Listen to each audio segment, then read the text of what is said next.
विघ्नेश्वरं भजो रे मानस विघ्नहरं भजो रे विघ्नेश्वरं भजो रे मानस विघ्नहरं भजो रे विघ्नेश्वरं भजो रे मानस विघ्नहरं भजो रे भजो रे मानस विघ्नहरं भजो रे विघ्नेश्वरं भजो रे मानस विघ्नहरं भजो रे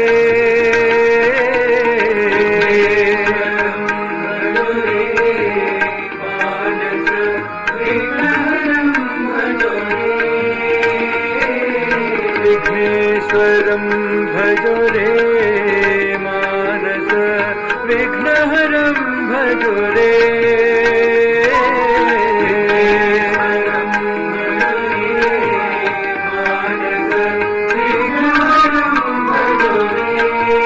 भजो रे विघ्नेश्वरं भजो रे मानस विघ्नहरं भजो रे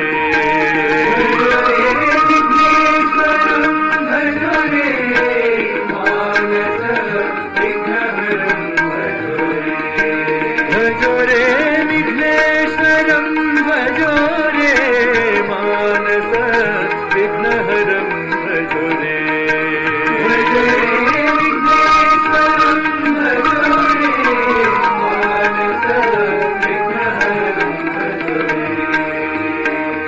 भजो रे विघ्नेश्वरं भजो रे मानस विघ्नहरं भजो रे विघ्नेश्वरं भजो रे मानस विघ्नहरं भजो रे भजो रे विघ्नेश्वरं भजो रे मानस विघ्नहरं भजो रे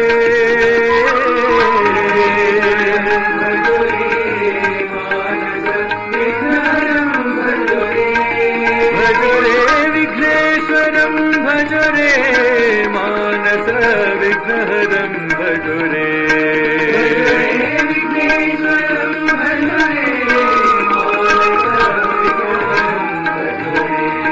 भजो रे विघ्नेश्वरं भजो रे मानस विघ्नहरं भजो रे विघ्नेश्वरं भजो रे मानस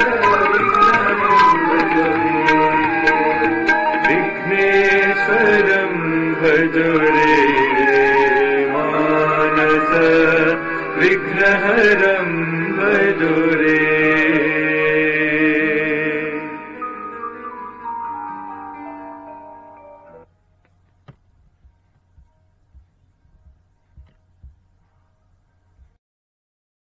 ओम श्री साई राम। भगवान बाबा के पावन चरणों में मेरा कोटि कोटि प्रणाम और आप सबके हृदय स्थित भगवान को मेरी प्रेम भरी साई राम। बहुत ही सौभाग्यशाली क्षण है ये कि हमें भगवान के चरित्र को पढ़ने का, सुनने का, मनन करने का अवसर भगवान देकर अनुग्रहित कर रहे हैं। आज हम वहाँ के सत्यम शिवम सुंदरम के अमृत वर्षा चरित्र का मनन करेंगे। बंधन मोक्षा हीनो अस्मि, शुद्ध ब्रह्मा अस्मि, सो अस्मि अहम। मैत्रेय उपनिषद इस स्वरूप वाले बाबा के प्रवचनों को सुनने का सौभाग्य प्राप्त किए हुए लोग उस मंगल घटिका को बहुत काल तक याद कर रस आस्वाद का सुख पाते हैं।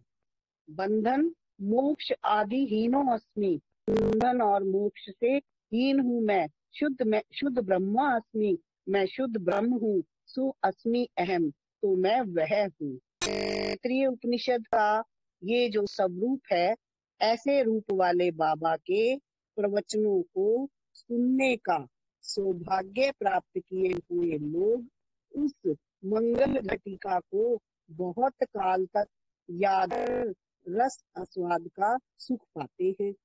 अन्य किसी प्रवचन सुनने से वह आनंद प्राप्त नहीं होता। भक्तों के साथ संभाषण बाबा तमिल, तेलुगु, कन्नड़, हिंदी, सिंधी, अंग्रेजी इत्यादि भाषाओं में करते हैं, पर प्रवचन तेलुगु भाषा में ही करते हैं। बद्रीनाथ में अनेक तेलुगु प्रवचनों का अनुवाद उत्तर प्रदेश के governor doctor B Krishna Rao ने किया। केरल के तिरुवनंतपुर में उनके प्रवचन का मलयालम भाषा में मैंने अनुवाद किया। कुर्ग में कन्नड़ भाषा में अनुवाद मैंने किया। तमिल भाषा में मैंने तथा डॉक्टर के वैद्यनाथम ने प्राय किया है। बाबा बार बार अपनी वाक झड़ी अनुवाद के हित में रोकते हैं तथा विषय को पृथक रीति से प्रतिपादन करते जाते हैं, किंतु बिना अनुवाद के ही उनका उपदेश सीधा हृदय में प्रवेश कर सकता है। संस्कृत शब्द के प्रयोग के द्वारा मुख्य भाव एवं अंग विन्यास द्वारा तथा चिर परिचित उदाहरण एवं उपकथाओं के द्वारा अपने संदेश को निरूपण करते हैं।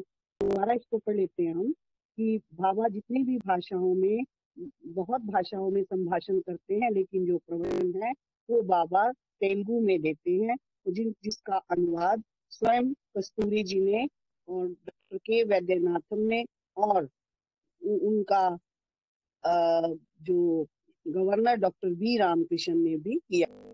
तो कहते हैं कि बिना बाबा बार बार अपनी वाक झड़ी है लगातार बोलना अनुवाद के हित में रोकते हैं तथा विषय को पृथक रीति से अलग ही रीति से प्रतिपादन करते जाते हैं, किंतु बिना अनुवाद के ही उनका उपदेश सीधा हृदय में प्रवेश कर सकता है। संस्कृत शब्द प्रयोग द्वारा मुख्य भाव एवं अंग विन्यास द्वारा तथा चिर परिचित उदाहरण एवं उपकथाएं छोटी छोटी कथाओं द्वारा अपने संदेश को निरूपण करते हैं। सुरक्षित वीणा नाद के समान हम सब के अंतःकरण की तंत्रियों को संदन कर मधुर तरंगे उत्पन्न कर पुलकित कर परिशुद्धि कर बाबा हम सब में नव चेतना भर देते हैं।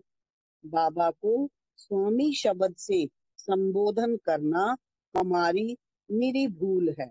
उसी प्रकार उपन्यास एवं व्याख्यान इन सामान्य शब्दों से उनके वचनों के विषय में कहना भी अनुचित है। प्रवचन के पूर्व बाबा भी अपने भाषण का विषय निर्धारित नहीं करते।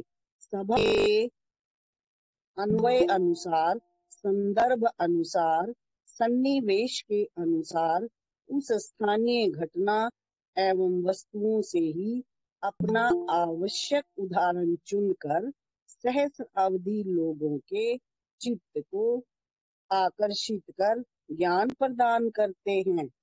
प्रत्येक श्रोता आहा बाबा मुझे ही संबोधन कर मेरे ही विषय में कितने स्नेह से सरस बातें कर रहे हैं।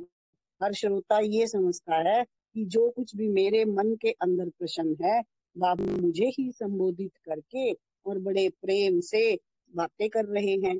यूं जागृत हो जाता है कि मैं तुम लोगों से केवल संभाषण ही कर रहा हूँ। बाबा ही इस प्रकार कहते हैं।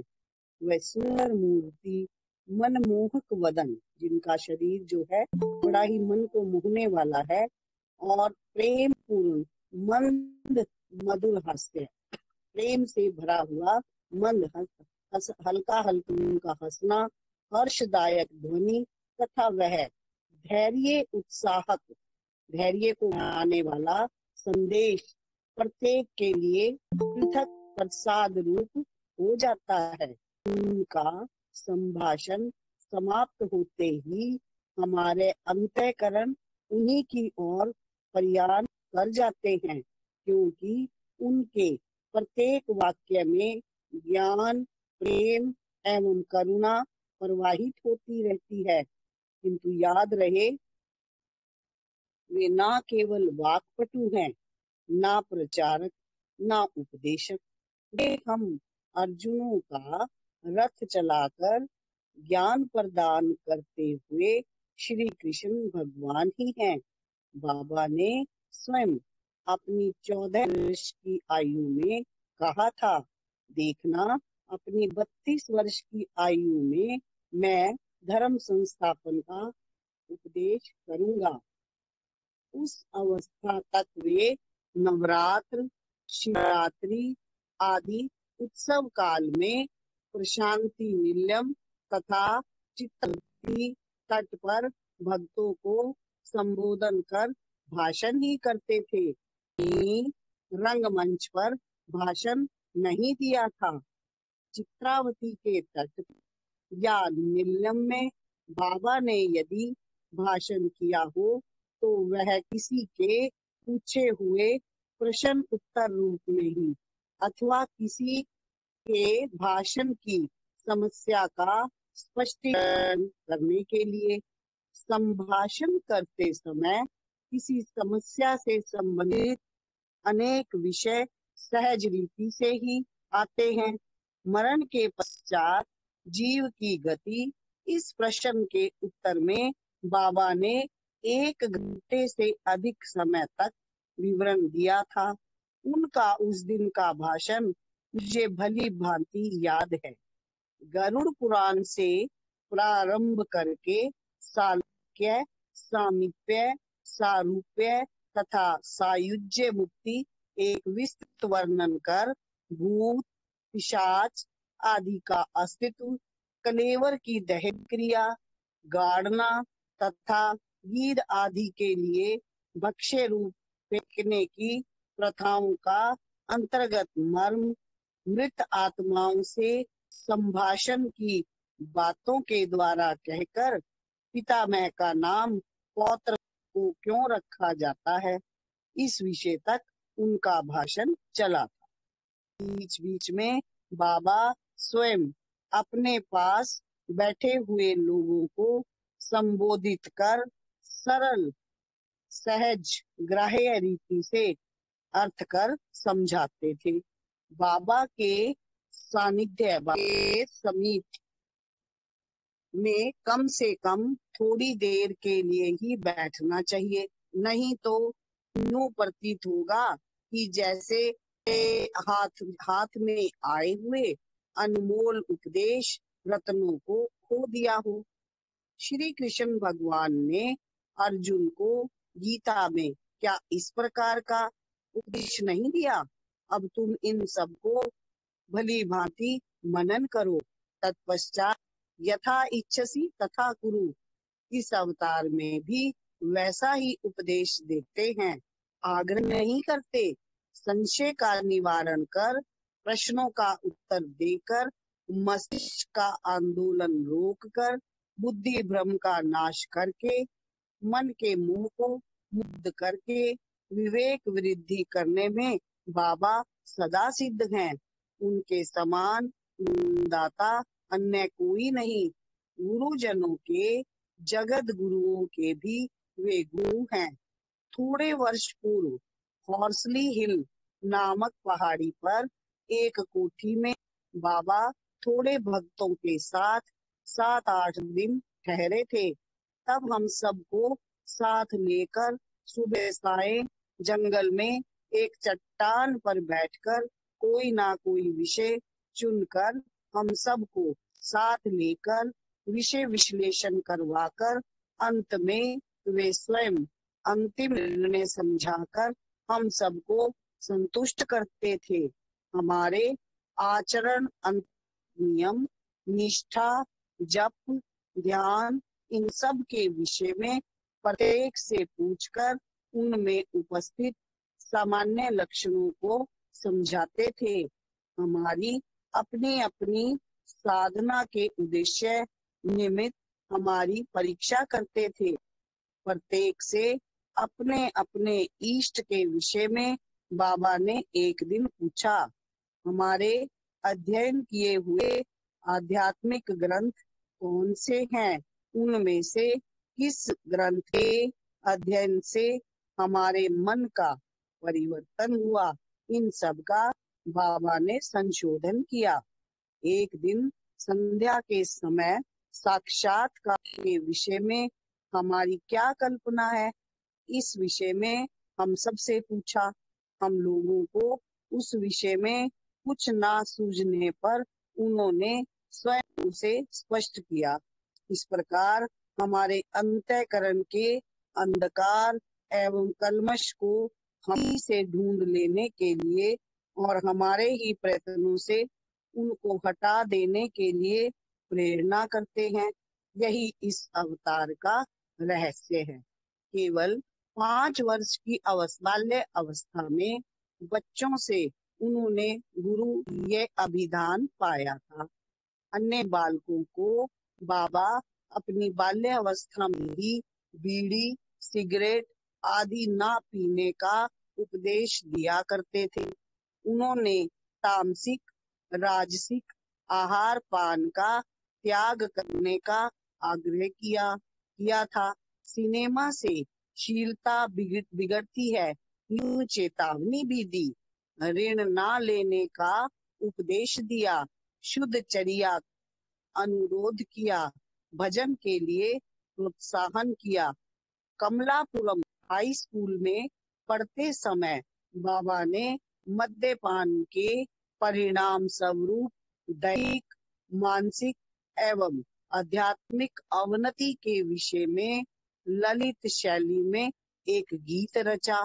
अनपढ़ लोग किस प्रकार कष्ट का नाश कर सकते हैं, इस विषय में भी एक गीत द्वारा समझाया। अस्पृश्यता की क्रूरता, राम जीवन में फैले हुए द्वेष, असूया के विषय में उन्होंने उस समय रचाए हुए गीतों को बाबा आज भी कभी कभी गाते हैं। प्रायः 15 वर्ष पूर्व उन्होंने काल परिवर्तन नामक एक सामाजिक नाटक लिखा था। उसमें लोक गीत की दोनों के कई गीत हैं। एक महाकवि की निर्धन स्थिति, उनके उन्नत आदर्शों का उल्लंघन एवं उपेक्षा और तन्मूलक उसका निधन, तत्पश्चात उसके बोध के महत्व से ज्ञात जनता का उन तथ्यों के लिए बाजी लगाकर चुनाव में जय प्राप्त करना, उस कवि के बच्चों का सबकी तरफ से सत्कार, उन ग्रंथों को प्रकाशित करना, उसके मूल उद्देश्य का प्रादुर्भाव कर उन गीतों को पुनरपि अनेक का कंठस्थ करना, याद करना, इन सब के परिणाम स्वरूप परिवर्तन हो जाना और तथा स्वर्ण युग का निर्माण होना, ये सब उस नाटक के विषय थे।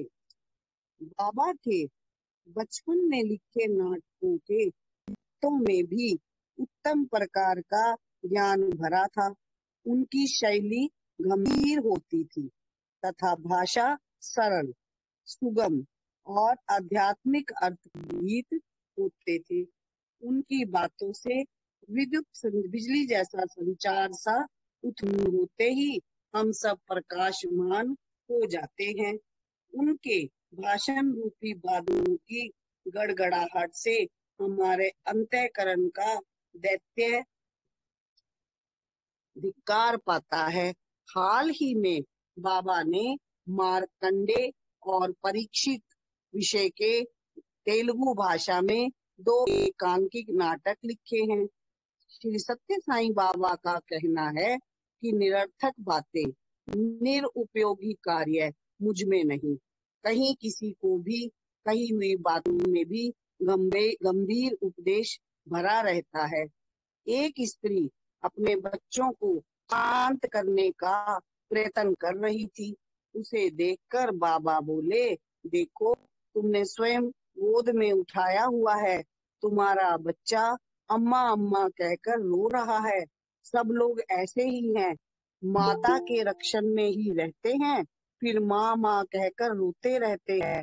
एक भक्त के जानकर या अनजान में किए हुए अपराधों को क्षमा कीजिए, यूं प्रार्थना करने पर बाबा ने उत्तर दिया, जानकर अपराध किया है तो क्षमा याचना नहीं, अनजान से किया है तो वो अपराध नहीं। प्रतिक्षण प्रतिस्थल वे माता पिता, गुरु एवं देवता हैं। उनके चरणों में समर्पण किए हुए लोगों को सुधार कर, संभाल कर, ठीक रूप निर्माण करने वाले विश्वकर्मा हैं हमारे बाबा। प्रशांति निलयम में या अन्य कहीं अपने सम्मुख भगवत गीता, रामायण, भागवत या उपनिषदों के विषय में प्रवचन चलते समय बाबा जन समूह का अवलोकन भी करते रहते हैं। शंका एवं समस्या दिखाई देने पर बाबा स्वयं समस्या के विषय में एक भाषण का अनुग्रह करते हैं। उदाहरण के लिए ऐसे भाषणों से मैंने समझी हुई समस्याएं, गोपियों की भक्ति, बाली वध का न्याय अन्याय, सीता अपहरण का निज तत्व, रावण का निज स्वभाव, दुर्वासा महर्षि का निज स्वरूप, नारद जी का महत्व, श्री कृष्ण भगवान के राजतंत्र का रहस्य, श्राद्ध तर्पण आदि का उद्देश्य, देवालयों की शिल्प पद्धति इत्यादि। निलयम में बाबा के प्रवचन ज्ञान मार्ग, भक्ति मार्ग, कर्म मार्ग इत्यादि विषयों पर तथा ब्रह्म जिज्ञासा से संबंधित कठिन तत्वों पर रहते हैं, क्योंकि उन्हीं के कथनानुसार क्या सदा पहली कक्षा में ही पढ़ने से चलता है। परीक्षा में बैठकर उत्तीर्ण होकर आगे बढ़ते रहना चाहिए ना। दूध की बोतल फेंककर चावल, दाल, साग आदि भोजन खाओगे। उनके सुवाक्य सुनकर माया, कर्म, वासना, अध्यास, संस्कार, संसार, गुण, आवरण, विक्षेप आदि लोहे के चैन के समान भारी विषय मिश्री के टुकड़े के समान पिघलकर मीठे प्रतीत होते हैं। कितने भी सुदीर्घ प्रवचन हो, लंबे वचन हो, बाबा अंत में साधना मार्ग का उद्देश्य बतलाकर प्रत्येक के अनुष्ठान के लिए कुछ नियम निबंधों का अनुरोध एवं आग्रह किए बिना नहीं रहते। केन, कंठ, मुंडक इत्यादि उपनिषदों से उत्पन्न सब प्रकार के संशयों का निवारण करते हुए बाबा ने कई बार समझाया है। कर्म मार्ग से भक्ति मार्ग सुलभ हो सकता है। भक्ति मार्ग ही ज्ञान की प्राप्ति होती है, ज्ञान से ही मुक्ति होती है, प्राय बाबा कहते हैं। कर्म मार्ग के प्रथम सोपान का निर्देश भी वे अपने उपदेश में करते हैं। कभी कभी दूसरों के कहे हुए विषयों पर ही विस्तृत एवं स्पष्ट रीति से बाबा समझाते हैं। सत्संग का विषय चलते ही बाबा ने भी वही विषय चुनकर प्रवचन किया। उन्होंने उस विषय में बताया, सत्संग से निसंग अंकुरित होता है, निसंग से निर्मोह की पुष्टि होती है और उसमें निश्चल तत्व में परिवर्तन होता है। निश्चल तत्व से जीवन मुक्ति नामक फल प्राप्त होता है। सेवा धर्म के वेद में कुछ समाज सेविकाओं ने कहा, तब बाबा ने परोपकार शब्द में लाना अनुचित है। सत्यशः वह स्वयं अपने हित ही करने योग्य उपकार है। कहकर सेवा तत्व को पृथक रीति से ही समझाया। दत्तात्रेय के विषय में जब किसी का भाषण हुआ, बाबा ने त्रिमूर्ति के विषय में तथा उन तीन शक्तियों के भी मूल रूप आदि शक्ति के विषय में व्याख्यान दिया। शिवरात्रि, उत्तरायण, गुरु पूर्णिमा आदि विशिष्ट दिनों पर दिए हुए भाषणों से उन दिनों का महत्व एवं उसका गूढ़ अर्थ सबको स्पष्ट हो जाता है। मन का अधिदेवता चंद्र है। उस चंद्र की कलाएं प्रतिदिन घटने पर चतुर्दशी के दिन केवल एक कला बची रहती है। वह दिन यदि शिव सानिध्य में बिताया जाए, मनोनाश निश्चय पूर्वक होता है। यही मास शिवरात्रि एवं शिवरात्रि का उद्देश्य है। विजयदशमी का अर्थ है इंद्रियां, वासना, संस्कार, कर्म आदि पर विजय पाना। उतेन ही उत्तमायन है। देवी मार्ग उधर्वमुख है। महात्मा लोग जिस मार्ग का अवलंबन करते हैं उसी के अनुसार चलना चाहिए। सूर्य भगवान का उत्तर अभिमुख हो कैलाश की ओर प्रयाण आने का काल ही आध्यात्मिक साधना के लिए अति उत्तम समय है। गुरु पूर्णिमा के दिन गुरु शिष्य संबंध के विषय में उन दोनों को अपने अपने कार्य एवं चर्या सुधार लेना चाहिए। इस प्रकार बाबा अपने प्रवचनों के द्वारा प्रत्येक त्योहार अर्थ पूर्ण रीति से समझाकर लोगों के आचरण को और भी पुनीत कर देते हैं। बाबा ने हर त्योहार का मीनिंग बताया, हर त्योहार का क्या मीनिंग है और हमारी आध्यात्मिक साधना कैसे चरम सीमा पर जा सकती है। ऐसा बाबा ने समय समय पर अपने प्रवचनों में त्योहारों की महत्ता को मनाते हुए, समझाते हुए हमारा मार्गदर्शन किया। अपने प्रवचनों को बाबा मंदु भोजनम कहते हैं, विंदु भोजनम नहीं। अर्थात वह औषध है, एक बूंद का भी त्याग ना कर श्रद्धा से ले सेवन करने योग्य औषध। विंदु भोजन अर्थात भोजन नहीं जिसमें से थोड़ा खाकर थोड़ा फेंके जाने वाला अजीर्णकारी भोजन। मानव जाति को रोग रहित करने के हेतु आए हुए भव वैद्य हैं बाबा। वे कहते हैं मेरा ये लेक्चर नहीं है, ये तो मिक्सचर है। चित्तूर हाई स्कूल के विद्यार्थियों को संबोधित कर भाषण देते समय परीक्षा में बैठकर प्रश्न पत्रिका के उत्तर किस प्रकार लिखने चाहिए तथा उसका क्या क्रम है आदि बातों को बताते हुए मानो वे स्वयं ही एक सुशिक्षित विद्यार्थी तथा परीक्षक हूँ, यूं सूचित करते हुए कहा, तुम लोगों को जो सुलभ दिखाई दे उन प्रश्नों को छांट कर प्रथम उनके ही उत्तर लिखो, जिससे तुम्हारा धैर्य उत्साह बढ़ जाने पर पहले कठिन दिखलाते हुए प्रश्नों का उत्तर भी सूझेगा। पेनुकोंडा हाई स्कूल में जिला क्रीड़ा स्पर्धा समारंभ में बोलते समय प्रतिस्पर्धी के मनोभाव तथा उसके फल अफलों का विवरण किया। स्पर्धा में जय पाने वाले लोगों को पराजितों के ऋणी होकर रहना चाहिए, क्योंकि उन्होंने यदि थोड़ी अधिक शक्ति प्रकट की होती तो वे जीत जाते ना।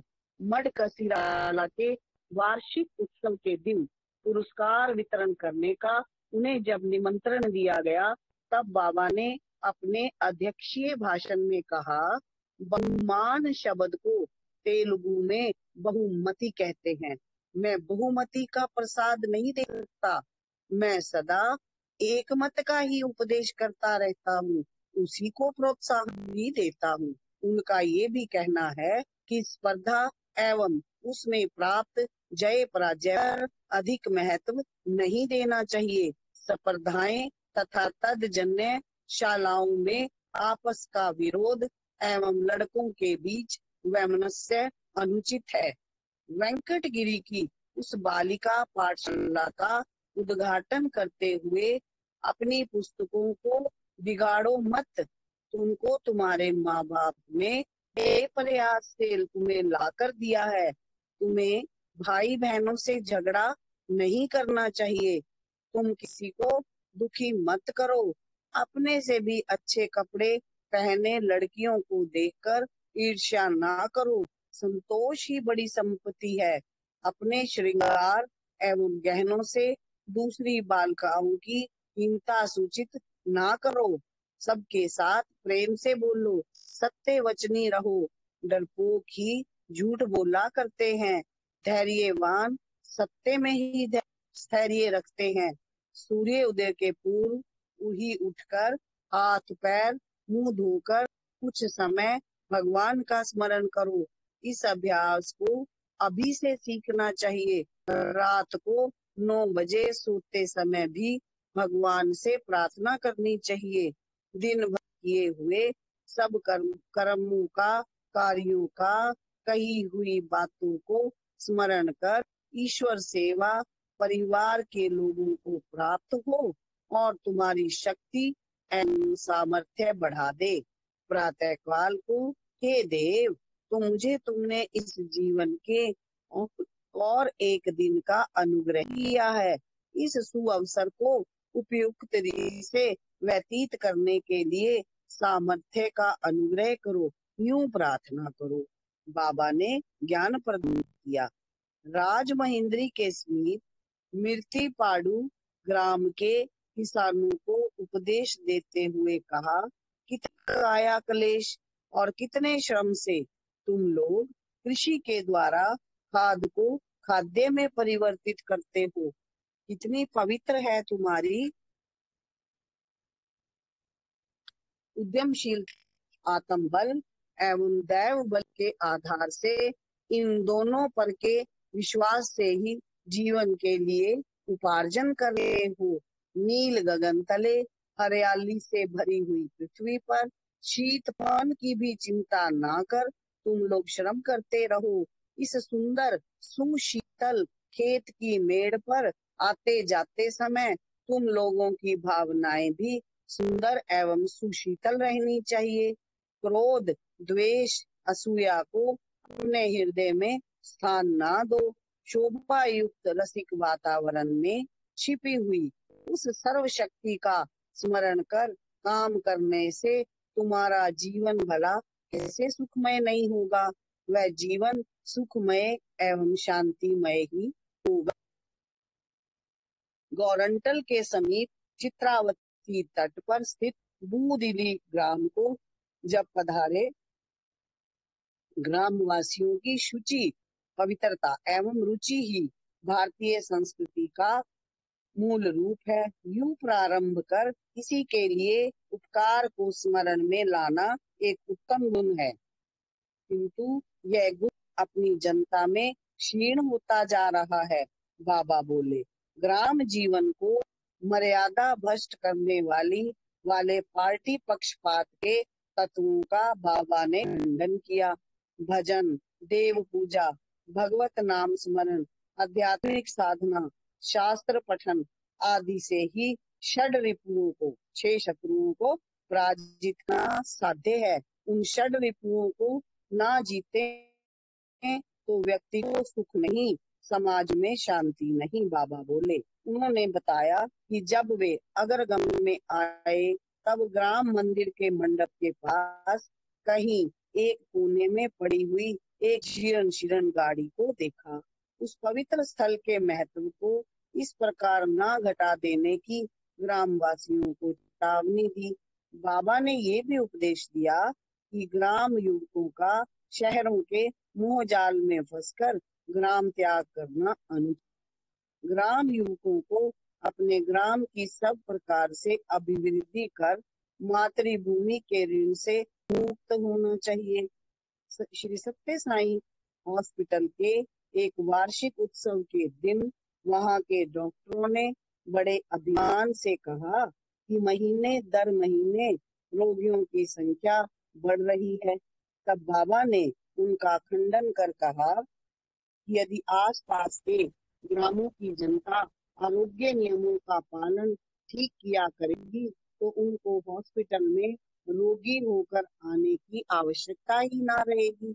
उन्होंने ये भी बताया कि निरुत्साह, निराशा या अत्याशा, द्वेष, चिंता एवं अशांति आदि से रोगों की उत्पत्ति होती है। समाधान अति उत्तम औषध है, ही अमूल्य टॉनिक है। संसार सागर को पार करने के लिए देह रूपी नाव को संभाल कर रखना चाहिए। राजसिक रीति के उपवास व्रतों से या तामसिक रीति की चर्या से देह का शोषण नहीं करना चाहिए, यूं उपदेश दिया। सत्यम वद धर्मं च आदि वाक्य ही वास्तव में आरोग्य के नियम है। सद्गुण ही सिद्ध औषध है, यूं कहकर अर्थ स्पष्ट किया। बेंगलोर के भक्तों ने 24 घंटे का अखंड भजन किया था। उसके संदर्भ में कहते हुए बाबा बोले, समस्त जीवन ही एक अखंड भजन होना चाहिए। भगवान के सानिध्य में ही प्रतिक्षण जीवन व्यतीत करना चाहिए। श्री सत्य साई बाबा को अपना इष्ट मानने का सौभाग्य जिन्हें प्राप्त हुआ है, उन्हें इस प्रकार की सानिध्य साधना अति सुलभ है, क्योंकि सबने अनुभव किया है कि बाबा अपने भक्त के प्रत्येक कार्य तथा भावना को जान लेते हैं। यदि हम भूल ही आए हों तो भी वे हमें नहीं भूलते, भूल भी जाएं तो भी वे हमें नहीं भूलते। हमारे पास ही चारों ओर, अंदर बाहर सब जगह उनका अस्तित्व।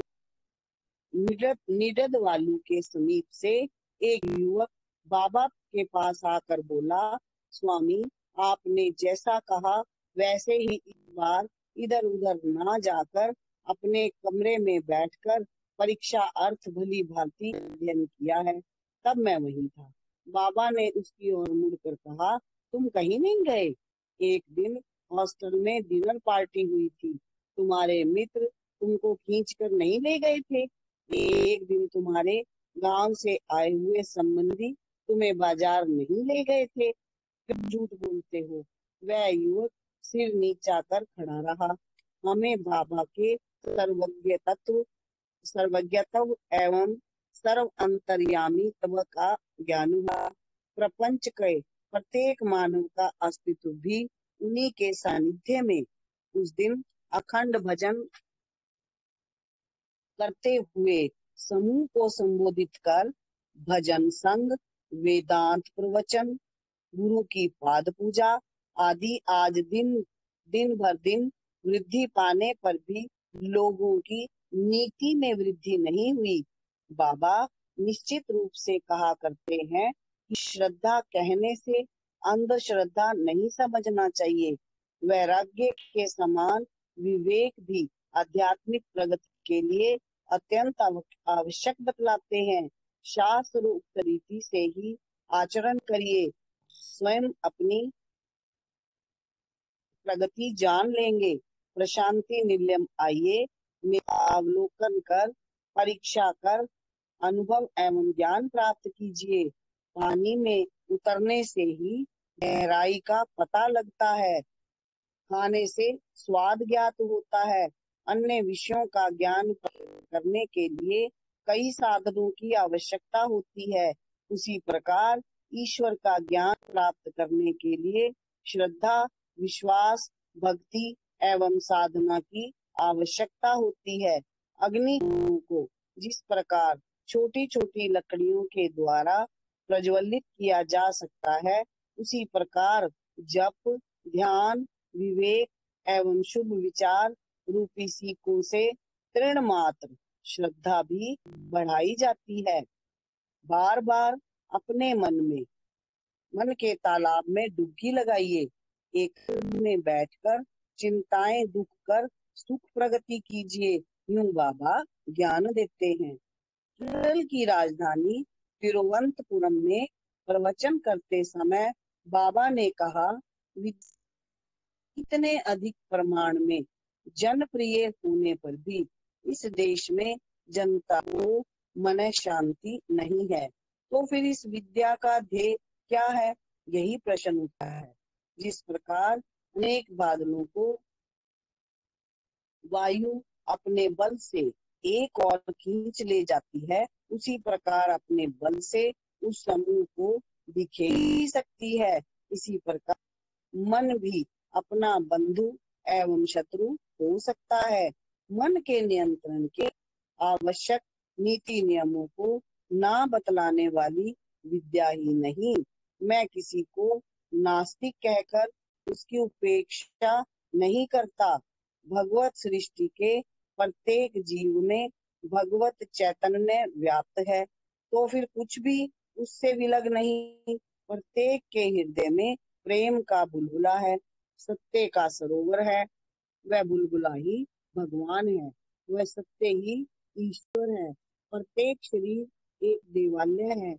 धक धक धक यूं निरंतर बोल बरमे के उपयोग से छेद करने की प्रक्रिया करने से जिस प्रकार अंतर्गला छोटी नदी के समान बाहर प्रवाहित होकर अंतरगंगा छोटी नदी के समान बाहर प्रवाहित होकर हर्ष देती है, उसी प्रकार राम राम राम कहकर हृदय रूपी चट्टान पर राम नाम रूपी बोरिंग करने से प्रेम और आनंद के बुलबुले फूटकर जल से तद्रूप हो करुणा रूपी प्रवाहित नदी में परिवर्तित हो जाते हैं।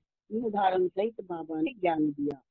संप्रदाय एवं मत के नाम पर अस्ति, अस्ति, आस्तिकताओं के आडंबर सहित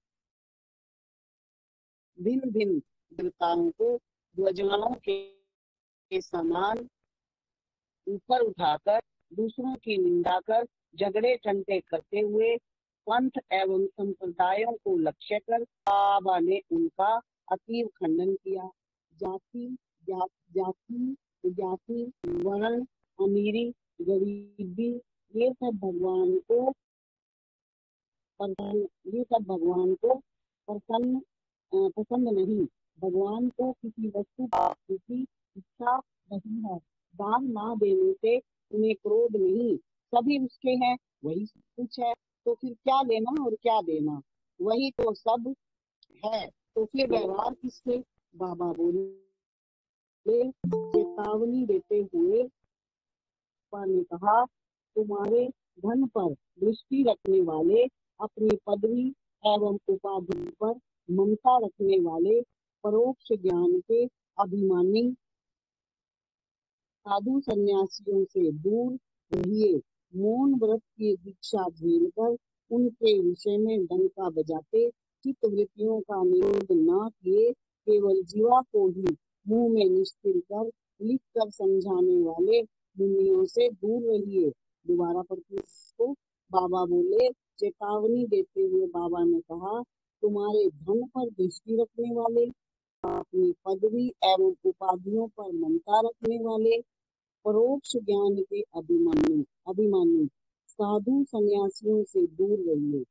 मौन व्रत की दीक्षा झेलकर उसके विषय में डंका बजाते चित्त वृत्तियों का निरोध न किए केवल जीवा को ही मुंह में निश्चल कर लिख कर समझाने वाले मुनियों से दूर रहिए।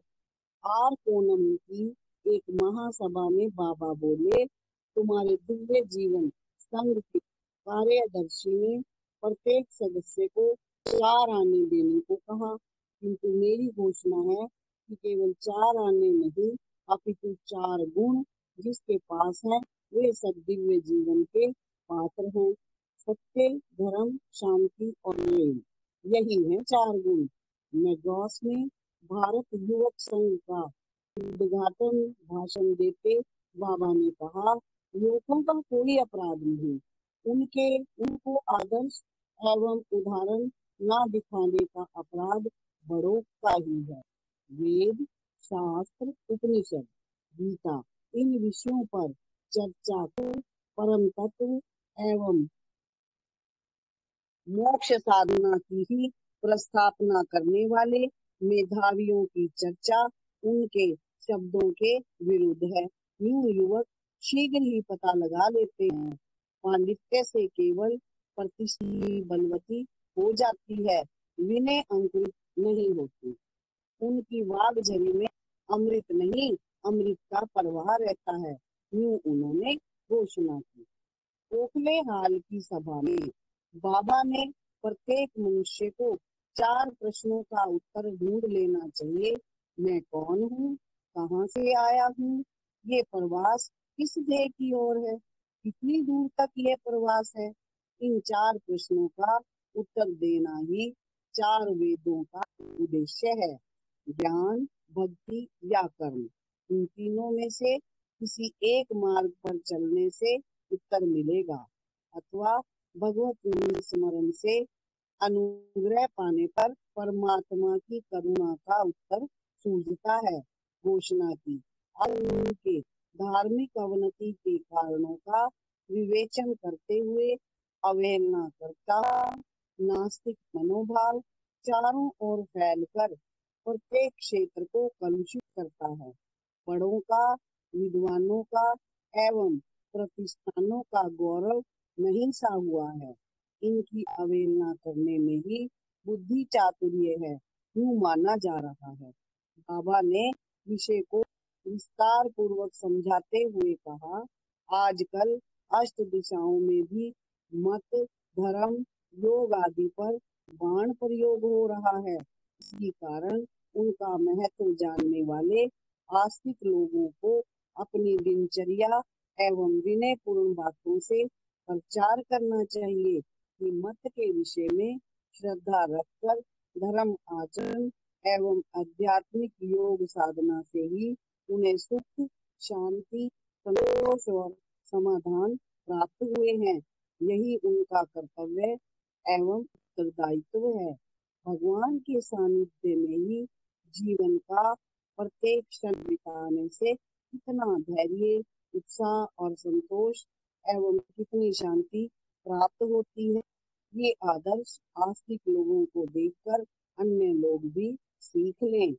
अखिल भारत साईं समाज में अपने अध्यक्षीय भाषण में बाबा ने कहा, किसी एक कठिन शब्द का अर्थ जानने के लिए तुम लोग डिक्शनरी शब्दकोश निकालकर पृष्ठों को पलटकर शब्द को ढूंढते रहते हो, किंतु वह शब्दार्थ देखते समय कई अन्य शब्द भी दृष्टिगोचर होते हैं, तो उनके अर्थ की ओर भी मन आकर्षित होता है। उसी प्रकार किसी भी एक कष्टपूर्ण परिस्थिति को सुधारने के लिए तुम लोग मेरे समीप आते हो।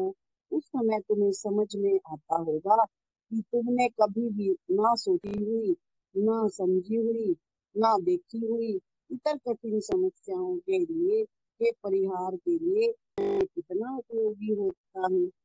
रायपुर के शांति कुटीर में भगवत के विषय में बाबा ने ज्ञान दिया।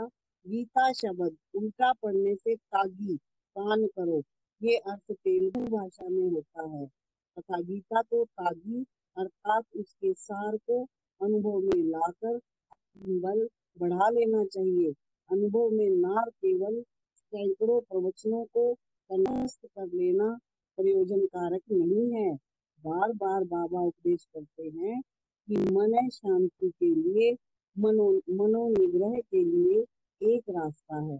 उसके लिए श्रद्धा, विवेक एवं वैराग्य आवश्यक है। शांति निलयम में किए हुए एक भाषण में उन्होंने कहा कि धर्म मार्ग और ब्रह्म मार्ग नामक 2 मार्ग हैं।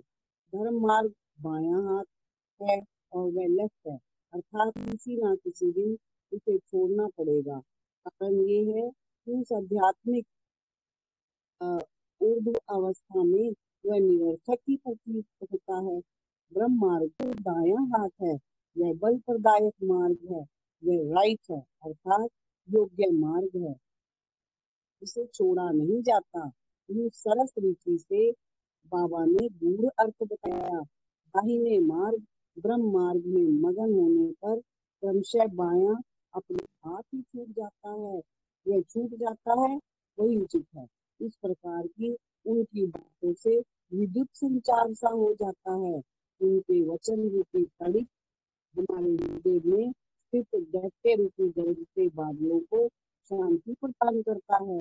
वेंकट गिरी के आध्यात्मिक प्रवचन माला के प्रारंभिक भाषण में भारतीय जनता की अवनति का मुख्य कारण स्नेह एवं सौहार्द का भाव है। बाबा ने बताया, नेल्लूर नगर में 50,000 से भी अधिक लोगों की महासभा जमी हुई थी।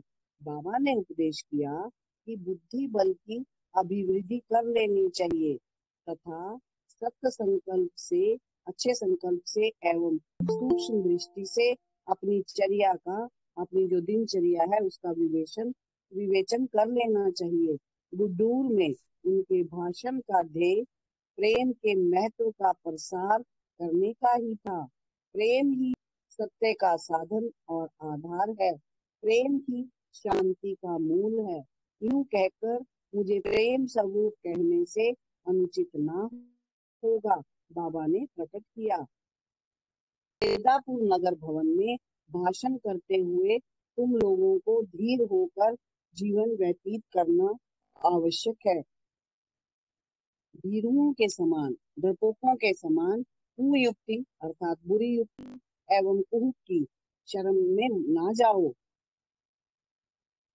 दिव्य आत्म स्वरूप तुम लोगों को स्वयं को पापी कहकर आत्मनिंदा नहीं करनी चाहिए। तुम लोग तो अमृत पुत्र हो।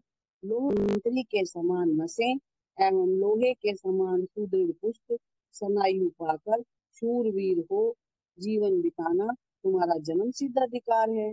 जब भगवान ही तुम्हारे अंतर्यामी हैं, तुम्हारे इस शरीर रथ के सारथी हैं, तब तुम परमात्मा कैसे हो सकते हो। लोगों में उत्साह भरकर बाबा ने आश्वासन प्रदान किया। आकिरी पल्ली मार्कंडे संस्कृत महापाठशाला के वार्षिक उत्सव में तंत्र शास्त्र के पंडित एवं उस शास्त्र के महत्व का जगत में प्रसार करने वाले सर जॉन वुडवर्थ नामक शास्त्रज्ञ का भी बाबा ने उल्लेख किया। तंत्र शास्त्र तथा शक्ति पूजा के निकट संबंध को समझाकर माया शक्ति एवं योग शक्ति आदि का बाबा ने स्वरूप समझाकर वर्णन किया। अपनी बातों के बीच उदाहरण के लिए बाबा अनेक पौराणिक ऐतिहासिक महान व्यक्तियों की जीवनी एवं उनकी घटनाओं को चुन लेते हैं। नारद, अम्बरीश, शबरी, प्रहलाद, भीष्म पितामह, भरत, गुरु, आंजनेय, चैतन्य, मीराबाई, पुरंदरदास, कबीर, पट्टनतार, मानिक वासगर, सूरदास, तुलसीदास, भद्राचल्यम, रामदास, रामकृष्ण परमहंस, विवेकानंद इत्यादि अनेक साधु संत महर्षियों के नाम तथा चरित्र आधार रूप होकर बाबा के उपदिष्ट वचनों को और भी प्रकाशित करते हैं। अयोध्या एवं वृंदावन में इनके द्वारा बिताए हुए समय की घटनाएं प्रायः स्मरण स्मरण अंकित होती हैं। रामायण, भागवत, महाभारत आदि में वर्णन किए हुए प्रसंगों को अनुभव संपत्ति में से चुनकर बताते हैं। केवल पूर्व देश के साधु संतों के जीवन मात्र ही नहीं, किंतु पाश्चात्य साधक महाशयों के जीवन भी वे अच्छी प्रकार जानते हैं। इसी कारण वे ईसाई, फारसी, मुस्लिम साधुओं का उदाहरण अर्थ उल्लेख करते हैं। हसन, हुसैन, मूसा, जेरोम, पाल आदि से के जीवन से बाबा, पवहारी बाबा, त्यागराज आदि के जीवन के समान ही सुपरिचित है। मुख्य कारण यही है कि वे उस समय थे, अब भी हैं, सदा रहेंगे, सनातन युग की साक्षी हैं। ओम श्री साईं राम। बड़ा ही सुंदर भगवान ने इतना, भगवान का आज इतना एक एक पंक्ति, वैसे होता ही है, एक एक पंक्ति में जीवन दर्शन है। हम जब अपने जीवन को चलाने के लिए मार्गदर्शन की बात सोचते हैं तो हम इधर उधर भटकते हैं। भगवान ने तो एक एक बात को, एक एक पॉइंट को इतना क्लियर किया है। तो मेरी तो रिक्वेस्ट है कि जो भी आपके और जो ये अपने साइन डिवोटी हैं वो शाम को इसको जरूर सुने, क्योंकि पढ़ा तो हमने भी है, बहुत पढ़ते, खुद तो पढ़ते ही हैं, लेकिन जो इस समय बैठ करके जो हमारे भगवान हमारा मार्गदर्शन करते हैं, उससे हमारे जीवन को एक दिशा मिलेगी। और भगवान ही हमारी दिशा को और हमारी दशा का निर्देशन करें। डॉक्टर अमर सिंह जी से मेरी रिक्वेस्ट है कि वो थोड़ा इस विषय में, अभी है 3-4 मिनट, तो वो आप प्रकाश डालेंगे। साई राम।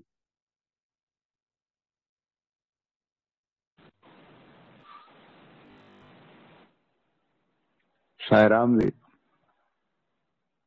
साई राम जी, साई राम बहन जी। हाँ जी साई राम जी, मैंने बंद किया था अपना, मैंने कहा आपकी आवाज क्लियर आ जाएगी।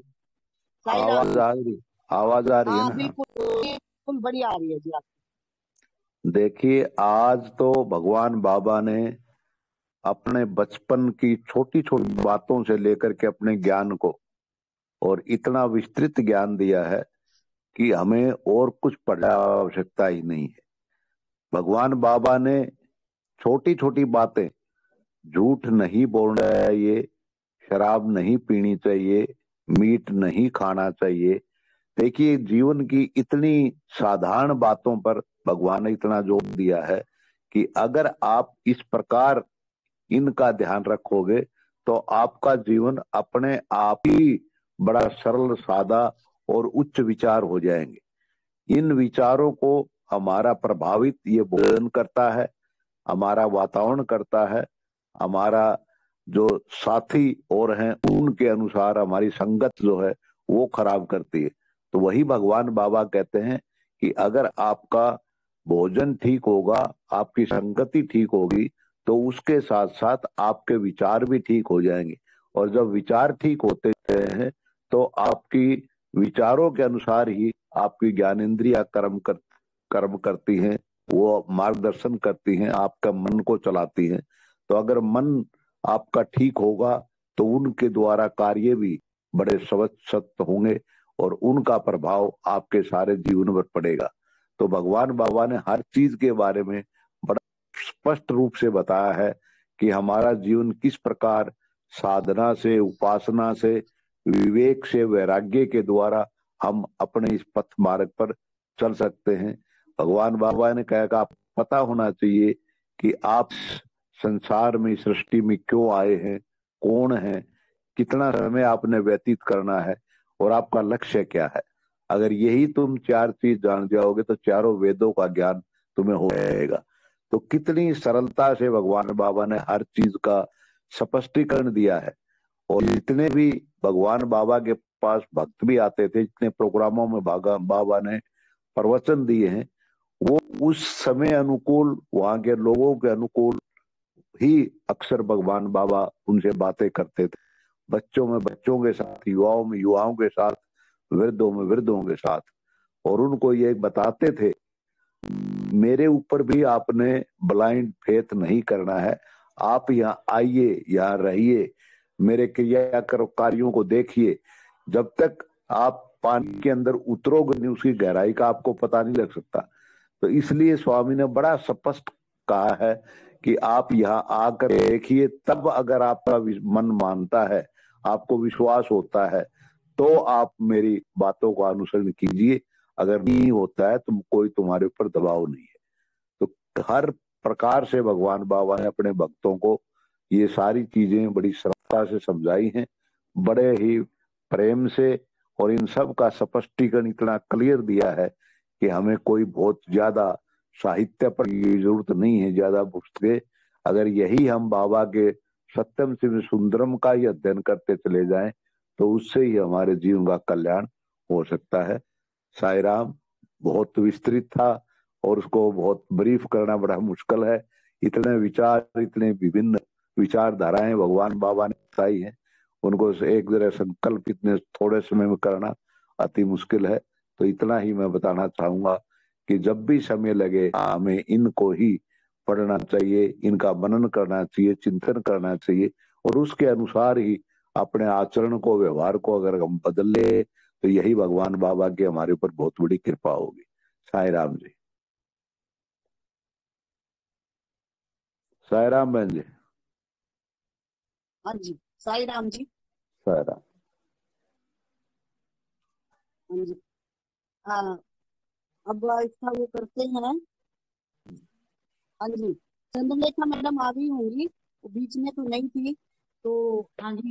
शांति पाठ से आ गए जी, आप शांति पाठ से हाँ आप करिए जी वहां पर। हाँ जी, हाँ जी। साई राम।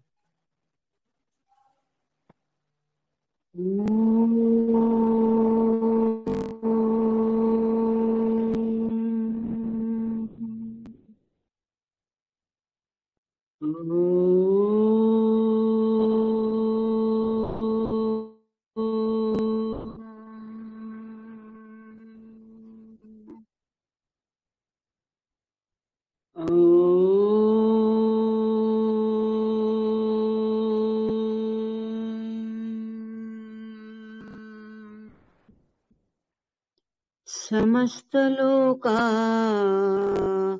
सुखिनो भवन्तु, समस्तलोका सुखिनो भवन्तु, समस्तलोका सुखिनो भवन्तु। ॐ